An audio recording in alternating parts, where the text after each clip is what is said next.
Good morning बच्चों। कैसे हो आप सभी 11th क्लास के। देखो, मैंने बेटा आप लोगों को 5th चैप्टर कंप्लीट करवा दिया था ना।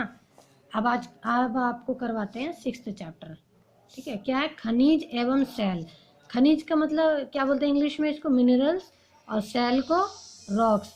खनिज का मतलब क्या होता है? जो जमीन के नीचे हमारा जो दबा हुआ है, सोना चांदी अभ्रक हीरा मोती कोयला, ठीक है, उसको हम लोग बोलते हैं खनिज। और सेल किसको बोलते हैं?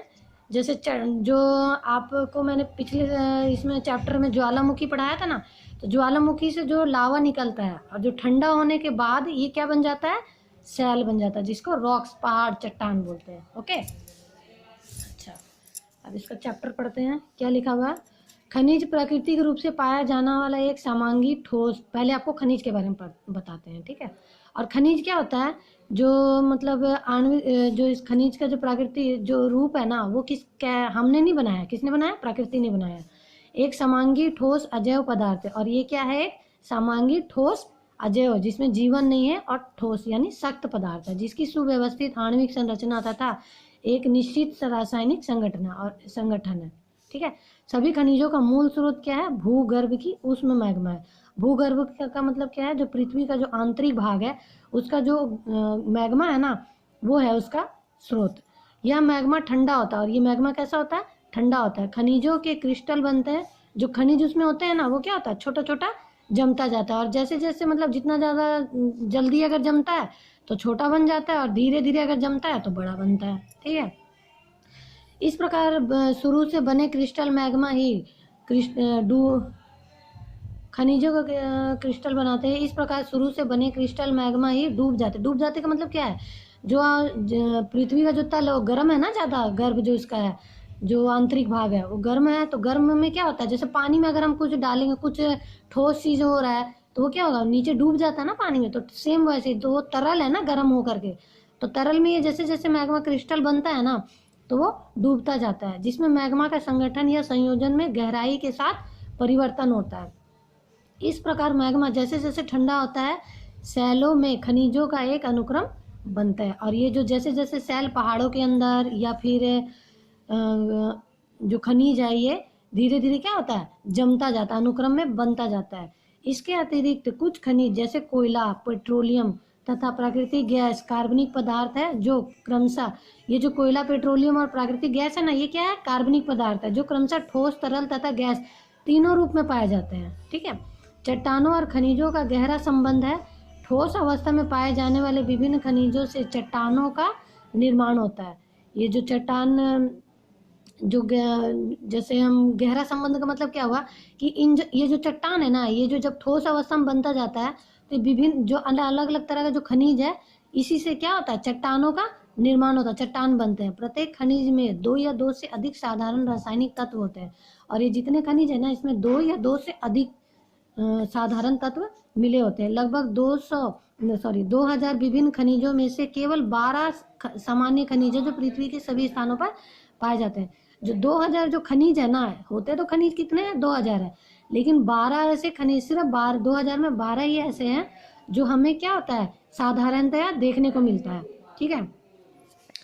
इन 12 खनिजों को चट्टान बनाने वाले खनिज कहते हैं। और ये जो है ना, ये ज़्यादातर बहुत मतलब ज़्यादा जगहों पे मिल जाता है।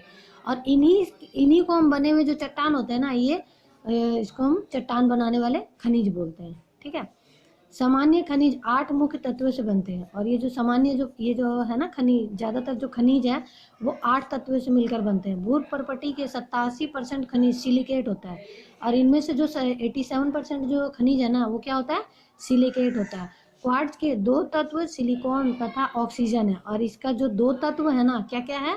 सिलिकॉन और ऑक्सीजन। ठीक है। इस प्रकार कैल्शियम कार्बन तथा ऑक्सीजन के योग से चूने का कार्बोनेट बनता है। और चूने का कार्बोनेट किससे बनता है? कैल्शियम कार्बन तथा ऑक्सीजन के मिलने से। खनिज कई प्रकार के होते हैं। यदि खनिज का धरातल चिकना और चमकीला है तो यह मुख्यतः धात्विक होता है। चिकना चमकीला का मतलब, जैसे आप कई बार देखते हो बोरिंग करवाते हो ना, तो बोरिंग करवाते हो तो देखो आपका जो मिट्टी निकलता है वो कैसा होता है? थोड़ा चिकना चमकीला होता है ना। तो ये सब उसमें क्या होता है? धातु होता है। ठीक है। उसको हम लोग क्या बोलते हैं? धात्विक खनिज, जैसे तांबा, सीसा तथा सोना। यदि खनिज का धरातल चमक रहित है और प्रकाश की किरणों का प्रतिबिंब नहीं होता है तो वह अधात्विक खनिज है। जिसमें चमक होता है, चिकना होता है, वो तो धात्विक है, धातु से धातु भी है उसमें। और अधात्विक का मतलब क्या है, उसमें कोई भी धातु का चीज नहीं है, उसमें चिकनाहट भी नहीं होगी, उसमें चमक भी नहीं होगी, जैसे जिप्सम, क्वार्ट्ज और अभ्रक। ठीक है, ये अभ्रक जो क्या है, ये अधात्विक है। ठीक है, हीरा तथा ग्रेफाइट दोनों ही कार्बन के रूप है, परंतु इसके अणु भिन्न विधि से व्यवस्थित होते हैं। जो ग्रेफाइट और हीरा है ना, ये क्या होता है, कार्बन का ही रूप है और अणु का विभिन्न विधि से व्यवस्थित होता है। हीरा सबसे कठोर खनिज है। जो खनिज जितने भी जमीन के अंदर पाए जाते हैं ना, तो सबसे कठोर कौन है, हीरा है। जबकि ग्रेफाइट मृदु, काला तथा चिकना होता है। ग्रेफाइट का जो मतलब उसका जो संरचना कैसी होती है, काला होता है और चिकना और मृदु होता है। समुद्र के नीचे समुद्र में घुले खनिज भ्रंशों तथा विभंशों के मुख के चारों ओर क्रिस्टलित हो जाते हैं। क्रिस्टलित का मतलब जमना शुरू हो जाते हैं। ठीक है, समुद्र के जो घुले हुए जो खनिज है ना, वो विभ्रंशों और विभंगों के मुख पे, मतलब जैसे जहाँ पे कैसे बोलेंगे, पानी का जहाँ पे थोड़ा बहुत देखो रुकाई हो जाता है, चट्टान होते हैं, तो वहाँ पे क्या होता है, तो वहाँ पे ये जो खनिज है ना, इकट्ठा होकर के और चारों ओर से क्या बन जाते हैं, क्रिस्टल, यानी जमने लगते हैं। ठीक है, अब खनिज का भौतिक गुण आपको बता रहे हैं। खनिज की पहचान उनकी कठोरता, रंग, प्रकाश को परिवर्तित करने के तरीका जिसको हम चमक भी कहते हैं, विखंडित होने की विधि यानी विदलन तथा विभंजन तथा घनत्व के आधार पर की जाती है। इसका जो खनिज का जो भौतिक गुण है ना, इसको हम अलग अलग भागों में कैसे बांटते हैं, उसके रंग के अनुसार, उसके अंदर कितनी कठोरता है, प्रकाश को या फिर चमक की कितनी मतलब है, उसमें टूटने पे वो क्या आकार लेता है, क्या आकार नहीं लेता है, इस चीज के बारे में इसको अलग अलग मतलब भौतिक गुण को अलग अलग किया गया है। तो पहला नंबर में क्या है, क्रिस्टल का बाहरी रूप। क्रिस्टल का बाहरी रूप जो जम जाता है ना, उसका यह अणुओं की आंतरिक व्यवस्था तथा निर्धारित होता है, घनाकार, अष्टभुजाकार, षष्ठभुजाकार, प्रिज्म आदि। और ये मतलब ये जो क्रिस्टल का जो बाहरी रूप है, बाहरी रूप का मतलब उसका आकार। ठीक है, जैसे हमारी 5 उंगलियां, इसका आकार जैसा है ना, पैर है, तो हम लोग क्या बोलते हैं कि मतलब इसका आकार ऐसा, हाथ की उंगली।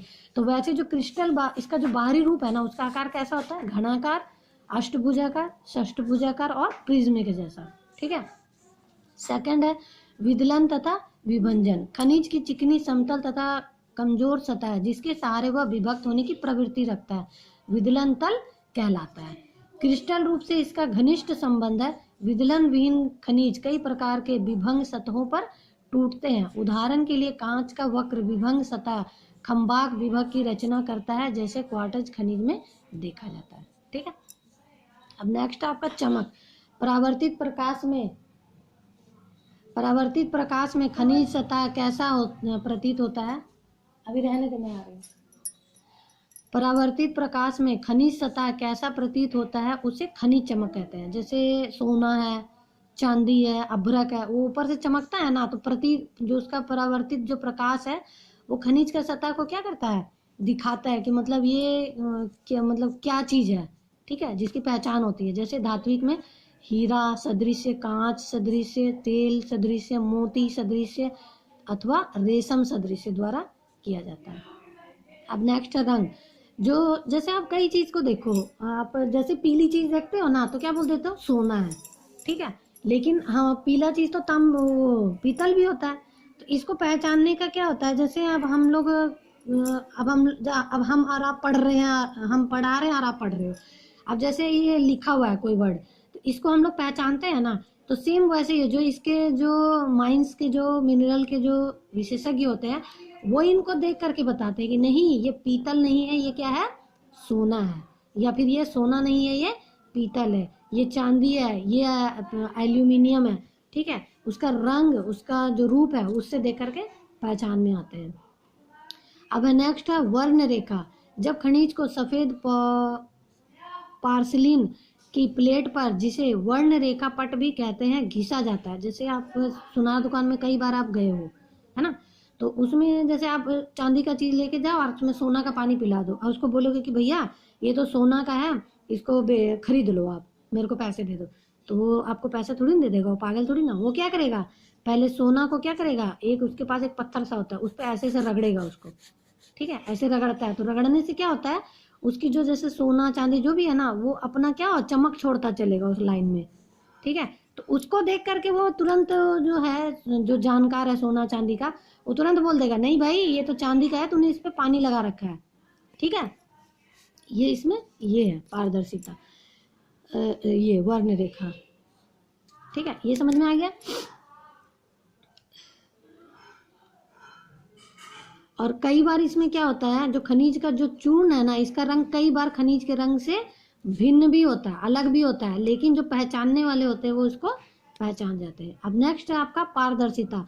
पारदर्शिता का मतलब क्या है, मतलब आर पार दिख रहा है कि नहीं दिख रहा है। ठीक है, तो उसमें आपका 3 भागों में बांटा गया है। क्या, पारदर्शिता जिसमें आपका आर पार दिखाई देता हो।